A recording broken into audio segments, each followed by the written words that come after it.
Hi guys, Dave's here. Well, before you know it, it's going to be Christmas. And I wanted to make it on something for Christmas this year, a little different. And I found me a board down at Lowe's. It's just common wood. You know, this is 4 foot long. I think it's 11¼ inches wide. Try to pick out the best one that you get if you want to make this project. You know, with less knots in it and everything. So what I'm going to make is this. If you want to watch me, stay tuned. Okay, first thing I done was I drew me out a pattern, and then I printed it out, and I'll put a link in the description if you want to do this yourself. Now remember, once you print it out, you will have to trim because it will not print all the way to the edges. Then just tape it together. This is just like my Mustang pony I made. So this is all the pieces that we're going to cut. So let me glue it to our board here and we'll start cutting.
Okay guys, here it is finished up.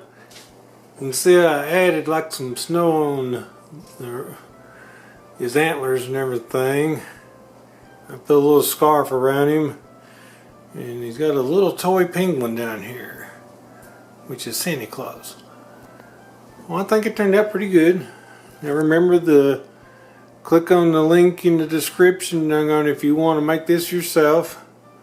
You know, I've added some googly eyes to it. You can draw some eyes and paint them on there if you wanted to, but I thought it makes it just look just as good.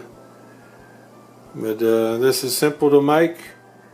I hope everybody has a Merry Christmas, and thanks for watching, guys.